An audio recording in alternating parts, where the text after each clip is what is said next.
అనుదినము దేవుని కృపావార్త కొరకు ఎదురు చూస్తూ ప్రార్థిస్తున్న ఆత్మీయులారా, నేటి వాగ్దానంగా 139వ కీర్తన 18వ వచనం ఈ విధంగా రాయబడింది.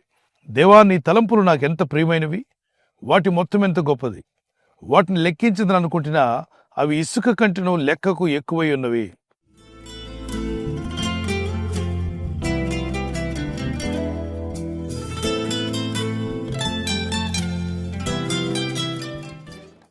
దేవునికి మన ఎడల ఎన్నో తలంపులు ఉన్నాయి.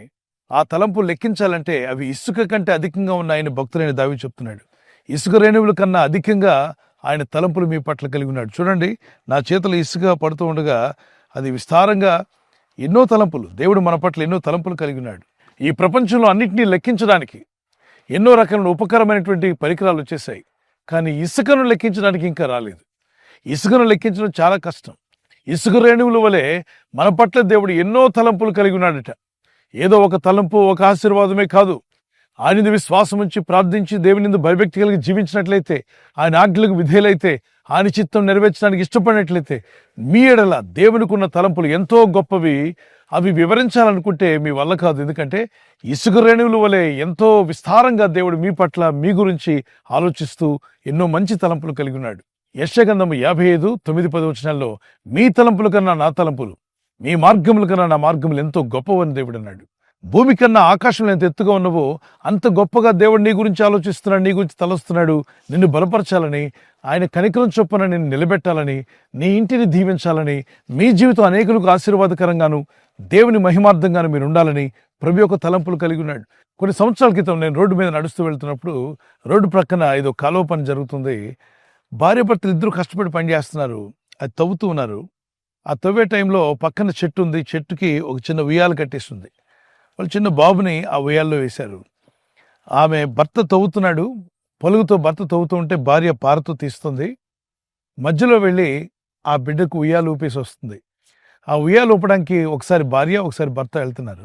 ఉయ్యాలు ఊపుతున్నప్పుడు జోలపాట పాడుతున్నాడు. నువ్వు డాక్టర్ అవుతావో, ఇంజనీరు అవుతావో, సైంటిస్టు అవుతావో, ఎంత గొప్పవాడు అవుతావో అని చెప్పి ఒక పాట పెట్టి చక్కని పాట పాడుతున్నాడు. వాడికి జోలపాటే కానీ ఆ మాటలు నాకు చెవుని పడినప్పుడు ఆశ్చర్యం అనిపించింది. వారు మట్టి పని చేసుకునేవాళ్ళు, కానీ వాళ్ళ ఆలోచనలు వారి బిడ్డ ఇంజనీర్ అవ్వాలని, డాక్టర్ అవ్వాలని, సైంటిస్ట్ అవ్వాలని, గొప్పవాడుగా మారాలని బీదలైనటువంటి పేరెంట్స్ అనుకుంటున్నప్పుడు, సృష్టికి కర్త అయిన దేవుడు, నిన్ను కలుగు చేసిన దేవుడు నీ గురించి ఎంత గొప్ప తలంపులు కలిగి ఉన్నాడు ఆలోచన చేయండి. అందుకే లేఖనాలు చదువుతున్నప్పుడు మనకు తెలుస్తుంది, దావీదు అంటాడు, అయ్యా నా గురించి నీ తలంపులు ఎంత గొప్పవి. మన గురించి మన తలంపులు కొద్దిగా ఉంటాయి, కానీ ఆయన తలంపులు చాలా గొప్పవి. ఈ వ్యక్తి ప్రాక్టికల్గా తెలుసుకున్నాడు. దావీదు భక్తుడు, అతను ఒక గొర్రెల కాపరి. ఒక 100 గొర్రెలకు కాపరిగా ఉన్న వ్యక్తి మహా అయితే ఇంకొక 100 గొర్రెలు కావాలని ఆశపడి ఉంటాడు, లేదా ఒక 500 లేదా 1000 కావాలని ఆశపడి ఉంటాడు.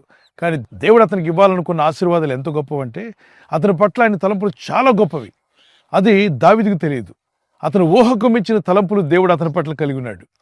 అతను భక్తి కలిగి ప్రార్థించి దేవుని ఆరాధికుడిగా ఉన్నాడు కనుక ఈ వ్యక్తిని దేవుడు ఆశీర్వదించాలనుకున్నాడు. ఎలాగూ అంటే అతనికి ఉన్నటువంటి గొర్రెల మంద కన్నా ఇంకా మేకల మంద ఇవ్వాలని కాదు, కానీ దేశాన్ని ఏలేవాడుగా చేయాలని దేవుడు కోరాడు. ఈ తలంపు ఈ భక్తుని జీవితంలో ఎప్పటికీ రాదు, రాబోదు కూడా.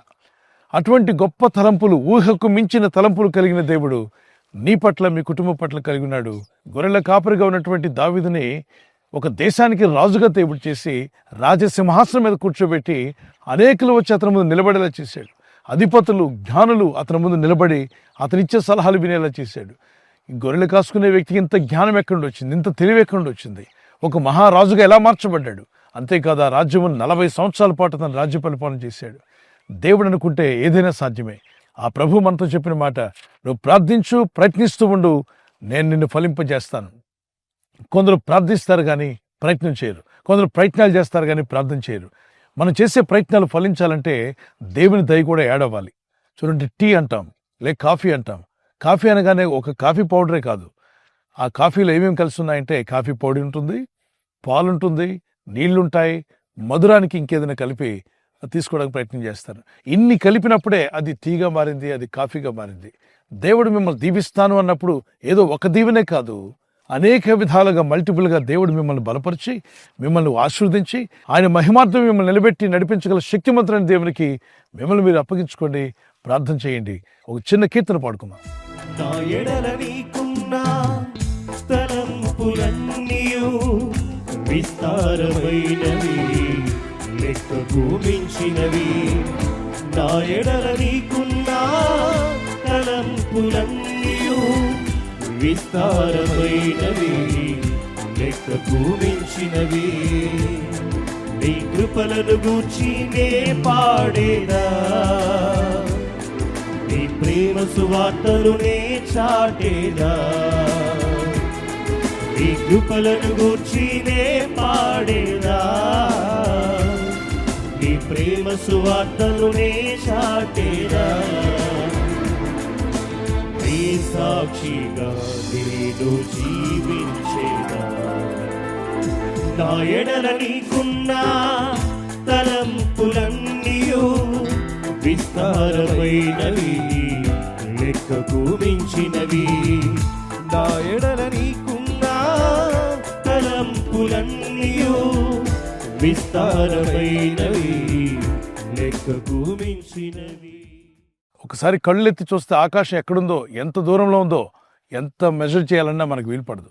ఈ భూమి మీద నుండి ఆకాశం ఎంత ఎత్తుగా ఉన్నావో అంత ఎత్తుగా దేవుడైన ప్రభు నీ గురించి ఆలోచిస్తున్నాడు, నీ గురించి తలుస్తున్నాడు, నిన్ను బలపరచాలని, మేలుతో నింపాలని. పాత నిబంధనలో, క్రొత్త నిబంధనలో దేవుడు తన యందు విశ్వాసం ఉంచువని ఎలా బలపరిచాడు? ఎస్తేర్ అంటుండే ఒక అనాథ బిడ్డను దేవుడు ఎలా దీవించాడో మీరు చూడండి. ఆమె ఊహించుండదు. ఆమె బంధువులు కానీ, ఆమె చుట్టూ ఉన్నవారు కానీ, ఆమె స్నేహితులు కానీ ఎవరు కూడా ఊహించి ఉండరు. ఆ బిడ్డ కూడా ఊహించుకోలేదు. ఊహకు మించిన కార్యాలు ఆ అనాథ పట్ల దేవుడు జరిగించాడు. మీ పనుల భారం ఆయన మీద మోపండి, ఆయన మీ ఉద్దేశంలో సఫలపరుస్తారని 16వ కీర్తన 3వ వచనంలో ప్రభు అన్నాడు. దేని గురించి చింతించవద్దు, నీ చింత యావత్ ఆయన భరిస్తాడు కనుక, ఆయన నిన్ను గురించి చింతిస్తున్నాడు కనుక నీ చింత యావత్ ఆయన మీద మోపమని 1 పేతురు పత్రిక 5వ అధ్యాయం 7వ వచనంలో రాయబడింది. అనుదినము ప్రార్థన, విజ్ఞాపనల ద్వారా మీ చింత అంతా కూడా ప్రభుకు తెలియపరచండి, ఆనందించుడి. మరలా చెబుతున్న ప్రభునందు ఆనందించమన్నాడు. విశ్వాసంతో ప్రార్థించండి, భక్తి కలిగి ఉండండి. మీ పట్ల దేవుడు గొప్ప తలంపులు కలిగి ఉన్నాడు. ఇసుక రేణువుల కన్నా గొప్పగా దేవుడు మీ గురించి ఆలోచిస్తున్నాడు. ఈ రోజు దేవుని యందు విశ్వాసం ఉంచి ప్రార్థిస్తున్న ఆత్మీయులారా, మీ కొరకు దేవుడు దాచి ఉంచిన దీవెనలను ప్రభు మీకు దయచేయును గాక. ప్రార్థన చేసుకుందాం. పరలోకమందున్న మా తండ్రి, నీ యందు విశ్వాసం ఉంచి ప్రార్థిస్తుండగా అనుదినము నీ వాగ్దానాలు ఎత్తి ప్రార్థిస్తున్న నీ ప్రజలను తాకువాడు, బలపరచువాడు, వారి కన్నీళ్లు తుడిచివేవాడు, సమస్యలను వారిని, కృంగిపోయిన వారిని లేవనెత్తి నిలబెట్టగల శక్తిమంతులైన దేవా, నీ చేతికి వీరిని అప్పగిస్తున్నాం. నీ ప్రజలను బలపరచండి, వర్ధిల్ల చేయండి. వారి దుఃఖమును సంతోషంగా మార్చివేయండి. వారి గృహాల్లో ఏ విషయాలైతే కృంగిపోయి ఉన్నారో, ఇక నా జీవితంలో అభివృద్ధి లేదనుకుంటున్నారో, వారి పట్ల మీ తలంపులు ఎంతో గొప్పవని గుర్తించి విశ్వాసం ఉంచి ప్రార్థిస్తుండగా ప్రభు మీరు దాచి ఉంచిన ఆశీర్వాదాలు వీరికి దయచేయండి. ఈరోజు ప్రార్థించి ప్రయత్నించబోతున్న శంకుస్థాపన అయిన, గృహప్రవేశమైన, ఒక బిజినెస్ ప్రారంభిస్తున్నా, ఉద్యోగ ప్రారంభానికి వెళ్తున్నా, ఒక మంచి కార్యక్రమాన్ని ప్రారంభిస్తుండగా, నేను వారి బిడ్డల వివాహం కొరకు ప్రయత్నాలు చేస్తుండగా, వారు చేస్తున్న ప్రయత్నాలు ఫలించలాగున మీ దూతలకు ఆజ్ఞాపించండి. ఎవరైనా హాస్పిటల్లో ఉన్నా, ఐసీయూలో ఉన్నా, ప్రభు ఎవరైతే సీరియస్ కండిషన్లో ఉండి బాధపడుతున్నారో వారికి యేసు నామములో స్వస్థతను అనుగ్రహించండి. కృంగిపోయిన వారిని లేవనెత్తండి. మీ గాయపడిన హస్తమును చాపి వారికి ఉన్న సకల రోగాల నుండి విడుదల ఇచ్చేయి. వారిని లేపి నడిపించడాన్ని సాక్షులుగా నిలబెట్టుకోండి. ఈ ఉదయకాలం ప్రతి రోగి యేసు నామములో స్వస్థత నొందునుగాక. తండ్రి, ఈ దినం ఎవరైతే ప్రయాణమై వెళ్ళబోతున్నారో, అది రైలు మార్గమైనా, ఆకాశ మార్గమైనా, బస్సుల్లో, వాహనాల్లో ఎక్కడ ప్రయాణం చేస్తున్నా, రోడ్డు మార్గంలో ఏ వాహనంలో వారు ప్రయాణం చేస్తున్నా, నీ ప్రజలకు కాపాడే దూతలను పంపండి. వీరి పట్ల మీకున్న గొప్ప తలంపులు వీరి పట్ల, వీరి కుటుంబం పట్ల నెరవేర్చి మీరు మహిమ పొందమని యేసు క్రీస్తు పరిశుద్ధ నామములో అడుగుచున్నాను నా పరలోకపు తండ్రి, ఆమేన్. ఈ వాగ్దానాన్ని మీతోనే ఉంచుకోకుండా లైక్ చేయండి, షేర్ చేయండి. అనేకులు ఈ యొక్క ఛానల్ సబ్స్క్రైబ్ చేసుకోమని తెలియపరచండి. సబ్స్క్రైబ్ చేయని వారు కూడా సబ్స్క్రైబ్ చేయండి. దేవుని దయలో, దేవుని కృపలో మీరు వర్ధిల్లుదురుగాక. మన ప్రభువైన యేసుక్రీస్తు యొక్క కృపా సమాధానాలు మీకు, మీ కుటుంబాలకు సదా తోడే నడిపించునుగాక. ఆమేన్.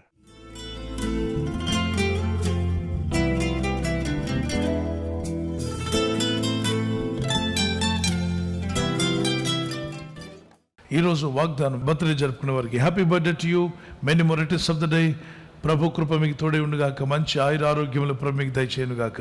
మీకు వాగ్దానము ఐజియా చాప్టర్ 60:2, యెషయా గ్రంథము 62వ వచనం.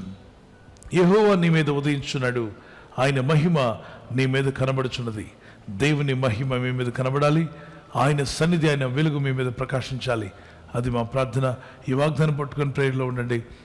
Lord rises upon you and his glory appears over you. May God bless you with this promise as you enter into new year. May God's presence be with you. God bless you and keep you. Amen. అలాగే wedding anniversary జరుపుకునే వారికి many more returns of the day. ప్రభు మిమ్మల్ని దీవించునుగాక. భార్య భర్తల మధ్యలో ఐక్యత, ఏక మనసు, ప్రేమానురాగాలు ప్రభు దయచేయాలి మా ప్రార్థన.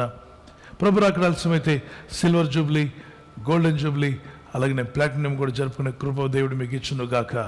మీ ఇద్దరి మధ్యలో ఐక్యత ఉండాలని విలాప వాక్యములు 3:25, లెమెంటేషన్స్ chapter 3:25, the promise of God says like this: తన్ను ఆశ్రయించిన వారి ఎడల యెహోవా దయాళుడు, తన్ను వెదుకు వారి ఎడల ఆయన దయచూపును. యెహోవాను ఆశ్రయించిన వారి ఎడల ఆయన దయాళుడు, తన్ను అనగా దేవుని వెదుకు వారి ఎడల ఆయన దయచూపువాడు. మీరు ఆ విధంగా ఉండాలి, దేవుని దయను మీరు పొందుకోవాలి. The Lord is good to those who hope in him and to one who seeks him.